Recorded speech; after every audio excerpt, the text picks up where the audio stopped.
Bonjour, bienvenue dans nos locaux pour cette porte ouverte. L'Union nationale des outils en main a décidé cette année, en 2021, le 28 mai, d'organiser des journées portes ouvertes partout sur le territoire national. Malheureusement, pour des raisons sanitaires, de distanciation sociale et de respect des consignes de sécurité, nous ne sommes pas en mesure d'accueillir le public dans nos locaux dans des conditions satisfaisantes. Le concept de l'outil en main est né en 1987 à Troyes sous l'impulsion de Marie-Pascale Ragueneau. Aujourd'hui, en 2021, l'Union des outils en main compte plus de 220 associations réparties sur l'ensemble du territoire national et dans les DOM.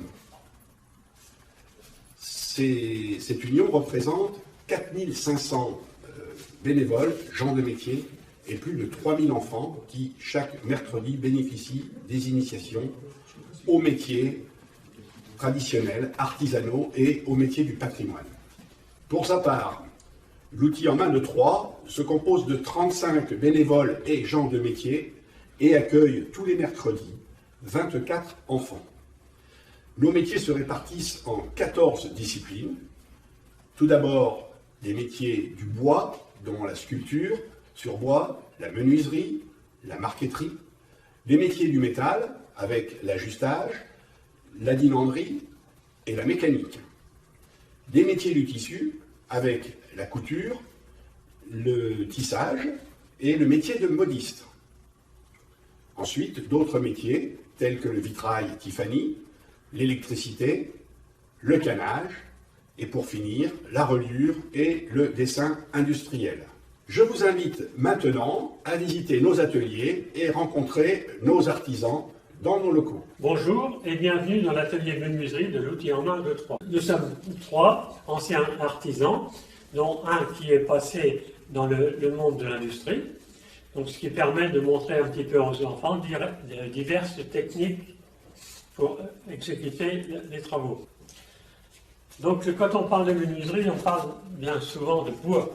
Après ça, on a des matériaux modernes, l'aggloméré, le contreplaqué. Donc par exemple, le tire-boîte, dans le temps, cette découpe-là, on le faisait avec ce qu'on appelle le violon. Donc on montre aux enfants, naturellement aujourd'hui on s'en sert plus, mais enfin voilà, vous voyez,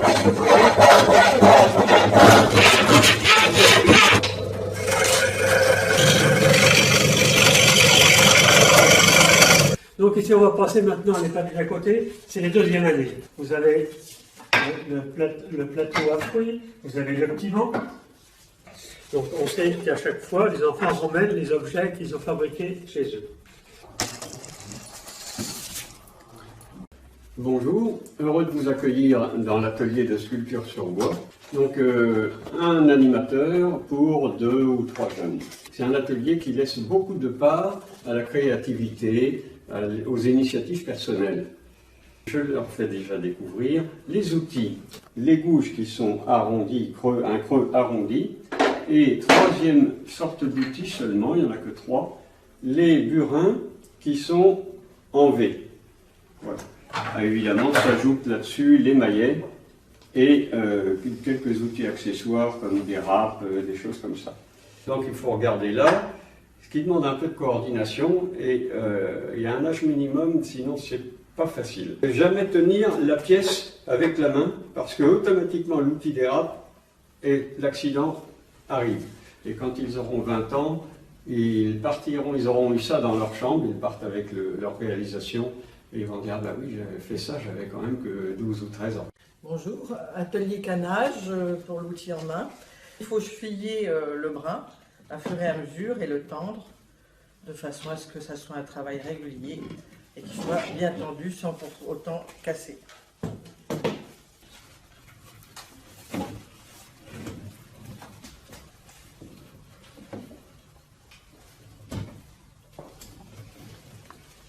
Et cela ainsi de suite. Après, je ferai dans l'autre sens.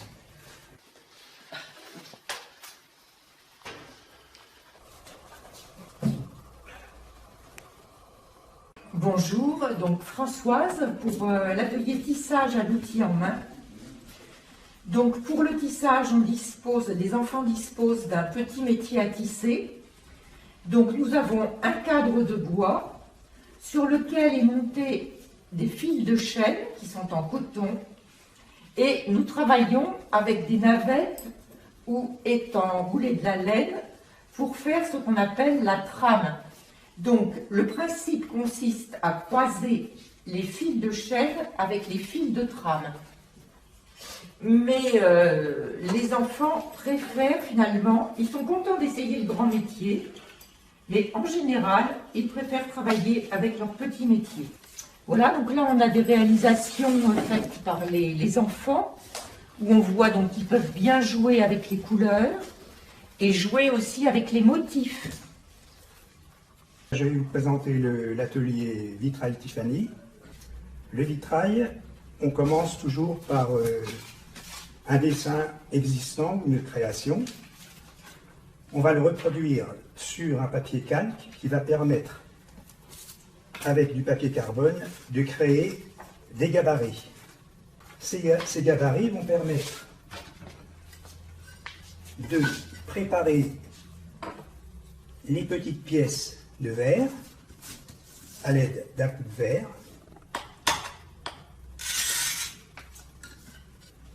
Une fois que la pièce va être préparée, on va remplacer le profilé I qu'on trouve dans les vitraux par un film de cuivre, ce qui va permettre de réaliser le brasage.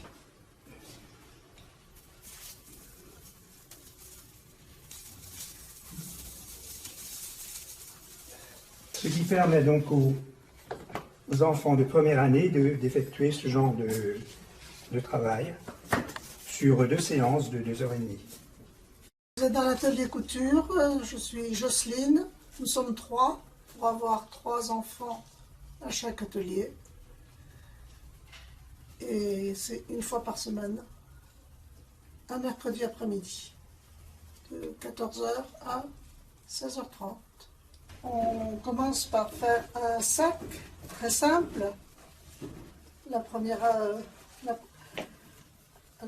fois, après on évolue, on fait le sac à pain, on fait des coussins de toutes les façons et on finit par un tablier, je ne peux pas vous montrer, d'autres éléments qui leur conviennent parce que ce sont eux qui choisissent les modèles. Et à la fin, ils récupèrent tout ce qu'ils ont fait à la sortie. Bon, je m'appelle Hervé Pelletier, je fais de la reliure à l'outil en main avec mon ami Georges et Uliana, donc nous sommes 3. Les enfants passent auprès de nous pendant 4 séances de 2h30 qui représentent 10 heures, et on part d'une feuille de papier que l'on a coupée en 2 pour arriver, au bout de 10 heures, à avoir un petit carnet avec lequel il part. Ces cahiers, ensuite, sont cousus. Une fois qu'ils sont cousus, ils sont assemblés et l'on fait un dos rond que l'on va faire avec le marteau sur la presse qui est ici. Donc sur le combiné de reliure, nous mettons les cahiers que l'on va greffer, c'est-à-dire que l'on va faire des tresses de scie qui vont nous permettre de passer l'aiguille et le fil afin de coudre. Pour les enfants un petit peu plus en avance ou ayant un peu plus de dextérité, nous pouvons aller plus loin, c'est-à-dire que nous pouvons faire ce qu'on appelle une demi-reliure, c'est-à-dire une partie dos en tissu, une partie plat en papier, et à l'intérieur mettre du papier avec ici une charnière. Alors, bonjour à tous, je m'appelle Ludo Foncis, je suis un ancien marquetteur. Cette face-là, elle est foncée parce qu'elle prend mal la lumière, et cette face-là, selon la lumière, elle est moyenne. Ce qui permet d'avoir sur un volume en 2D, comme on dit maintenant, en 2 dimensions, une impression de 3 dimensions. les 2 premiers losanges. J'ai une ligne, à partir de 3 lignes, j'ai mon motif. Je peux commencer ma coupe, je fais attention à bien casser le dernier fil du bois pour ne pas qu'il s'éclate. Et j'obtiens l'encadrement de mon motif précédemment obtenu avec les losanges. Je me nomme Pascal Marcilly, Pascal l'ami du métal. Je suis chaudronnier dinandier. Formation de chaudronnier, je me suis dirigé vers la dinanderie. Et dans le cadre de l'outil en main, j'initie les enfants au travail des métaux en feuilles. Il faut être très précis, pas brutal, respecter la matière. Grâce à notre maillet, on va pouvoir former, à l'issue de ce formage sur la salière, on va travailler sur un autre outil avec un autre maillet pour donner un peu de relief à nos pétales. On peut accentuer la courbure de nos pétales grâce à une pince à bec rond dont les bords ont été polis pour ne pas abîmer la matière. L'assemblage se fait pour la rose avec une pièce vissée. Les feuilles sont soudées à l'état. Nous espérons que vous avez pris du plaisir et de l'intérêt à rencontrer nos artisans et bénévoles, ainsi qu'à visiter nos ateliers. La mission que se sont donnés nos artisans et bénévoles est la transmission du savoir intergénérationnel.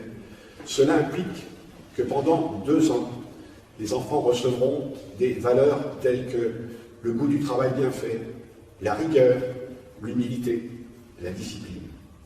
Dès que les conditions sanitaires le permettront, nous prendrons bien sûr un très grand plaisir à vous rencontrer dans nos ateliers ou lors des manifestations nombreuses auxquelles nous participons habituellement. À bientôt. En attendant, vous pouvez suivre notre actualité sur notre site www.loutienmain3.fr.